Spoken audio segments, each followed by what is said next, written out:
Dude, I am owning this boss. I'm so glad that parses matter, especially mine. Ah, that was great. Right, babe? Leave me. Well, I mean, parses aren't everything, right? What up, gamers? I'm Aaron, and at some point in your World of Warcraft career, you've interacted with Warcraft logs, whether it was signing up for +4 checking logs, or filling out a 15-page guild application. But whether you've used it to evaluate yourself or not, someone has probably used it to evaluate you. So if we're all beholden to this website, we should probably understand how it works. Now, WoW players love nothing more than reducing things to numbers. If you take nothing else from this video, I want you to take this one lesson. WoW players hate context. And we'll get back to that in a minute. But first, what the hell is a parse anyway? You see, the main point of Warcraft logs is to log World of Warcraft events. It's basically like that in-game combat log you've got, except it's blown up to a full website and it's not completely unintelligible. You see, whenever someone uploads a log on here, it scans all of their combat log, it does some arcane wizardry, and bam, it's readable by human beings. So when people talk about your logs, they're usually talking about your parses, which is a singular number that can be attributed to your performance on any given fight. To be clear, any log has an incredible amount of information in it, but with the way that logs work, a lot of it's a bit hard to reach if you don't know what you're looking for. So for that reason, most people don't really go very deep with log analysis. They simply look at the parse, and they see the higher it is, the better. So what the hell are these parses? Well, let's take a look at a parse that I am quite proud of, which was my rank 1 on Plexus Sentinel earlier in this tier. I couldn't do this video before achieving a rank 1, because despite countless 99s, just one YouTube comment mentioning that I had always fallen short of greatness would break my fragile mind. So the first and the most obvious piece of a parse is the parse percentage. This is basically the overall grade for the fight, and it's graded on a curve. You see, this is basically the percentage of people that you beat to get this score. If you got a 50, it means that you beat half of all people in damage for this fight. If you got a 100, it means that you beat absolutely everyone. And a 0 means that you lost to absolutely everyone. So when you really think about it, getting a 0 is actually more impressive than a 100. Any dumbass can do more damage, but it takes a true innovator to do less damage than ever before and still come out ahead. Next up, obviously, is the actual damage numbers. This isn't really useful at all without context. You could compare it to the people right next to you or the other players of the same class on that same pole of the boss, but the damage that you deal doesn't really say anything about the damage you could have done. So this is a little bit useless without something else. So the next thing you're gonna see is actually a trap. I'm serious. Item level percentage is the biggest bait you will ever see on warcraftlogs.com. You see, this is basically just what parse you would have gotten if it was limited only to people within a couple item levels of you.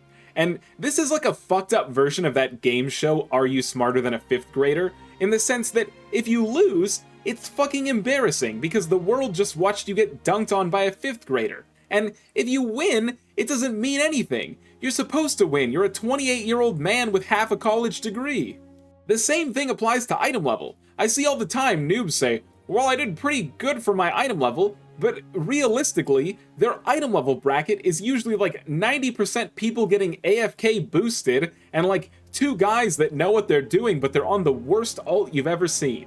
On the other hand, maybe it's the start of the tier. You got crazy loot luck and you kicked ass, but the only people who also have your item level is fucking THD Lock and Zerwo, and they're gonna make you look like a dumbass even if you played out of your mind. So last is uptime, okay? This is basically just the percentage of time that you are actively contributing damage to the boss.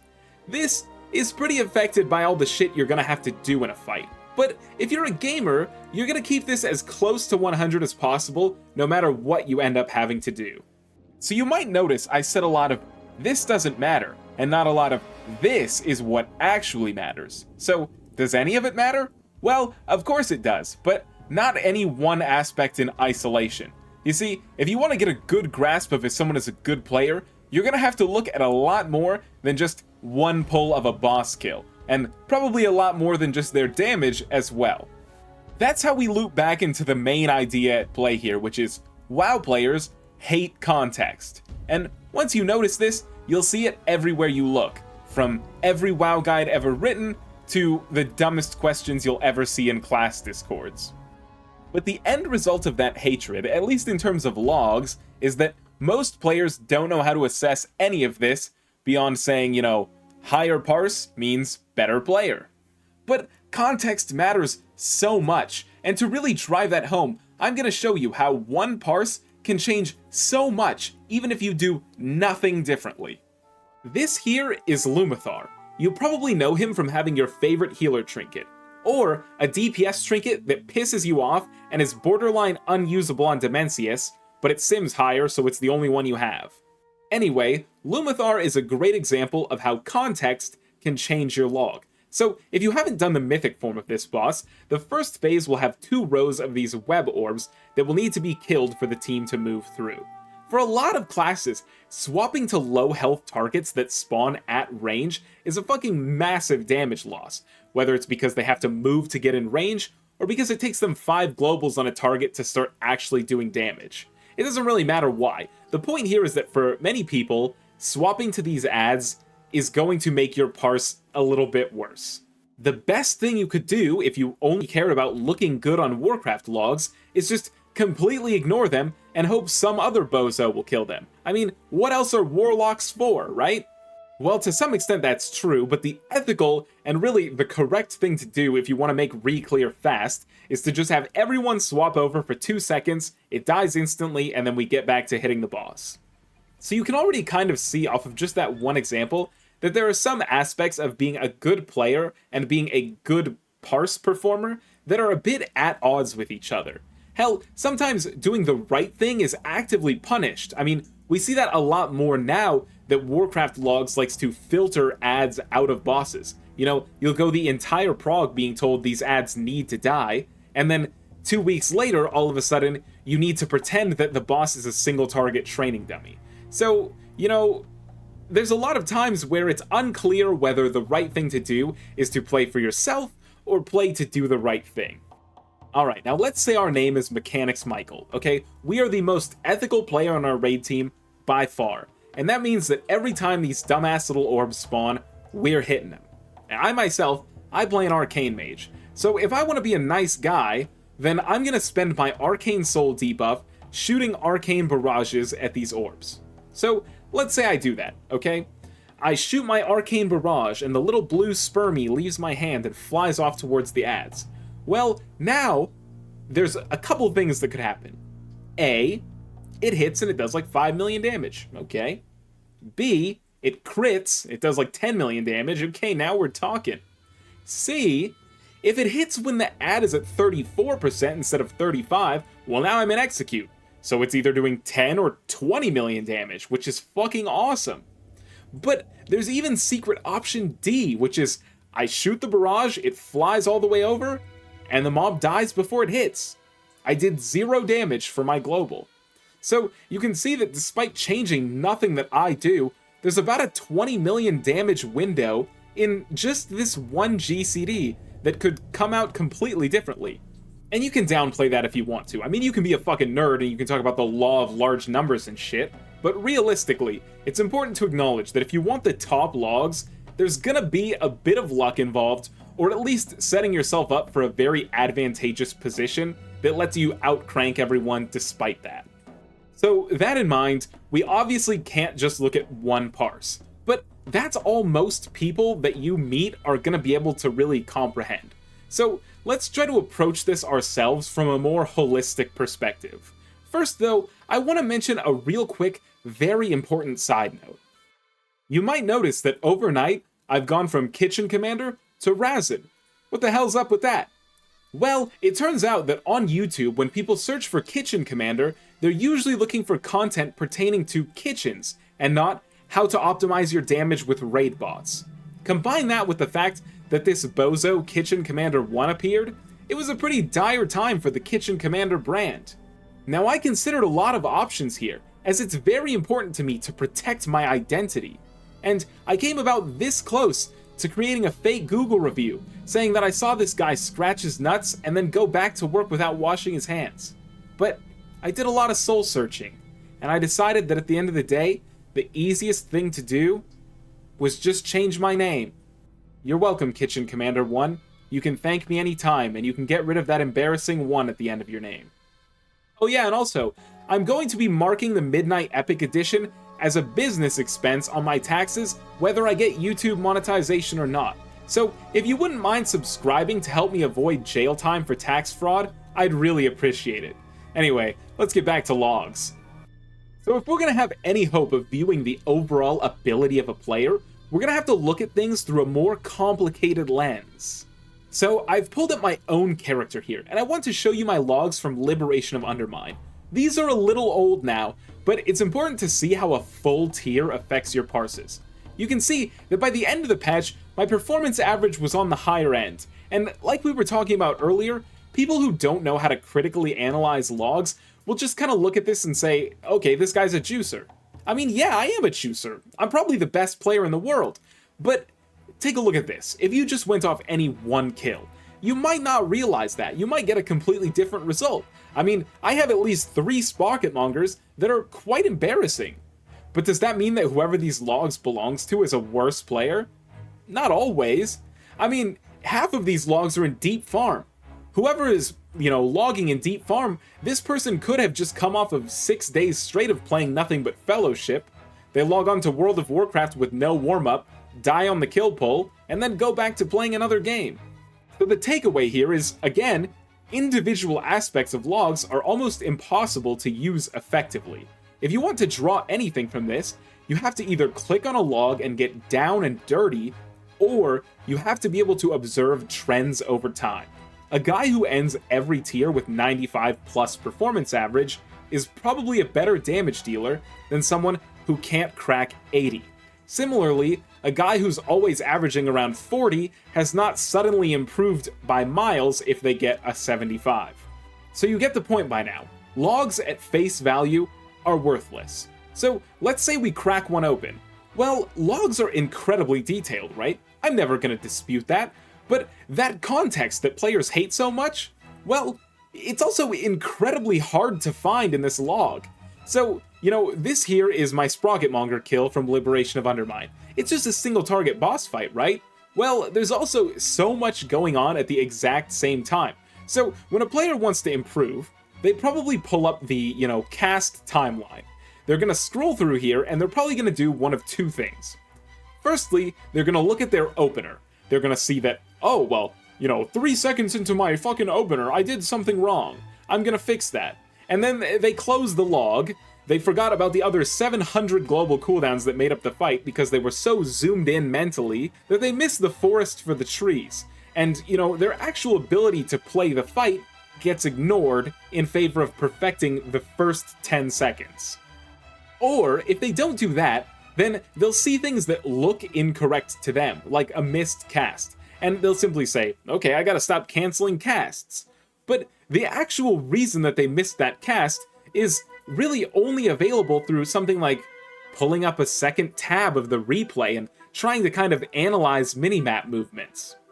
The reason these fuck-ups are so detrimental to your growth is because the logs are so incredibly precise and detailed. Logs are amazing when you know exactly what you've done wrong or what you're looking for, and you can just go hunting for that one piece of information. But in terms of pure improvement, okay, imagine this example, and I'm going to be real vulnerable with you for a second, okay? I can't play basketball. I suck at it.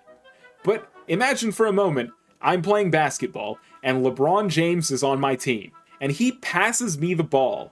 Okay, I'm going to dribble it real bad, as close as I can to the net, and I'm going to try to shoot. Now, imagine if when I shoot, I trip on my own shoelace, I fall forward, and I get kicked in the face by the guy guarding me. Okay, I fucking suck.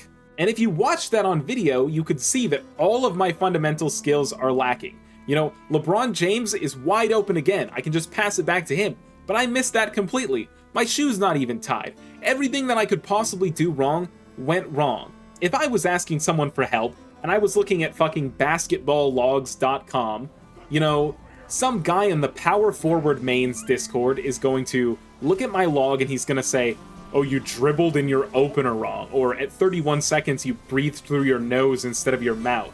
And that information is fucking useless, because it's too zoomed in. My fundamental skills are fucking ass. I don't need refinement, I need to fix everything. And if you're getting a perf average of like 60 or even lower, your issues are not just in your opener, they're in your rotation, your positioning, your fucking mechanical skill, your target selection, etc. You know, you don't need to go log deep unless you know exactly what you're looking for. What you need instead is VOD review. See, a VOD, or a recording of your gameplay, has two massive advantages over logs. The first one is that you can see all of the context that is obscured by the log. Maybe you canceled that cast not because you're a stinky noob, but because your teammate griefed you, or maybe you didn't pre-move for a mechanic and you can just adjust next time. On top of all that, you'll see what you're casting and you'll have a better idea of what's going on in your head. And the second thing is that it really takes away a lot of the illusion of the process. You see, when you're looking at logs, you feel like you're like a Warcraft scientist, you know, you're looking at this spreadsheet and you're really going deep in the data. But when you're just watching yourself, you're really forced to consider the reality of the situation. It's like when you see yourself in the background of a photo someone else took. It's not pretty, and it's not fun, but you needed to see it. Then, when you've taken a look at the big picture and you realize all the things that need addressing, then you can go to logs and you can find out the exact details as needed. Alright, so now we're left with two questions. The first one is, how do I tell when someone's good? Well, the first thing I'd say to that is, you can have a bit of faith in yourself here. You know what it takes to play at your level. So, you know, if you see someone whose logs seem way lower than other people playing around your level, it's maybe safe to just assume this guy's not very good. But if their logs are unclear, or, you know, one of your guildmates has given them the biggest vouch of a lifetime, well, then maybe it's worth digging a little further. In that case, one thing you can do is simply open any one of their logs and check out not just this one parse, but the full log itself. Any boss that had more than one pull will have a little show all drop-down menu here. And if you click on this and then click on the all encounters button, you can now see a composite of every single pull. And this lets you assess the player with way more context than you would have normally. You know, you can go here to the deaths tab. This is something a lot of people like to look at. It shows you kind of how much of the fight you could assume this person might survive. Or, you know, you can see what spells kill them most often. In the damage taken tab, you can see, you know, are they mitigating a reasonable amount of damage, and are they taking, you know, 600 hits of avoidable damage every night? But it's always important to remember that one parse, or even one night of logs, is only just a small snapshot of what a person is. Even the best players have bad nights, and if you give every proc in the world to a noob, maybe they'll overperform just as hard. But the second question here is just the main idea. How much does this really matter? More specifically, how much do your logs matter? Well, unfortunately, the other day in a Mythic Plus run, I had a tank go 1% overcount. I chose not to immediately harass him, which means I'm currently sitting at 2 strikes on my elitist license. For that reason, I'm gonna have to give it to you straight. If your logs aren't pretty, they probably matter a lot more than you're giving them credit for. But on the other hand, if your logs kick ass, well, then maybe they don't matter nearly as much as you assume they do. I talk sometimes about how some players are better with mechanics, and some players are better with doing damage, but realistically, these are just two sides of being a good player. If you're good at all of the jobs that you're assigned, but you struggle dealing damage, that is still a problem. It may not be as apparent now when everybody's 730 item level with 15% increased damage, but killing bosses faster always helps. And on the other hand, if your damage kicks ass, but you fuck up simple instructions every time, what the hell are you doing? You know, you can probably keep going down that path, and you'll make it pretty damn far. But eventually, you will get to a point where people will see through you, and they will simply refuse to play with you, because they know that, yeah, your damage might look good, but you're going to play selfishly or just waste their time by fucking up. So realistically, whether your logs are amazing or whether your logs are terrible, you still have quite a long ways to go to be a perfect player, or at least to reach your full potential. But if you've been focusing on improving and, your logs are looking better, or you're dying less, how do you know when your logs are actually good? Well, heroic parses are a meme, so just to talk about mythic parses real quick, it's important to remember that in mythic, every boss is gatekept by the boss before it. So, a median performance on something like Dimensius is completely different than a median performance on Plexus Sentinel. You see, first bosses are farmed by legions of noob guilds every single week, and a ton of pug players too. So, on the earlier bosses, your competition is actually way easier. For that reason, for your early boss parses to be considered good, they're gonna have to be pretty damn high. But as you get further in the raid and the bosses become a little more complex, it's a bit more acceptable to have a bit lower logs. However, I'm never gonna tell you that a low parse is good, because you can always do more and you should strive to do more. And really, some bosses you kind of have to ignore your parse on. A great example of this is something like Mugsy. By the end of last tier, there were like 4 different Mugsy strats, and each one had a huge impact on your parse. So realistically, if your team isn't willing to change or work with you, parsing on that boss might be way harder for you than it is for someone else. So for that reason, if you want to move up and you don't believe that you're applying at a level where they'll be really deep diving in your logs, you're probably going to want to make them look as flashy as possible. But anyway, I hope that covers anything you might be wondering about what, where, when, and why your parses might matter. We'll talk about Warcraft logs again pretty soon, more in the vein of actually finding that one little thing we're looking for. If you have any questions about logs, life, or anything in between, feel free to leave a comment. I've got no life, so I read every single one. But until then, thanks so much for your time. I'm Aaron. Peace.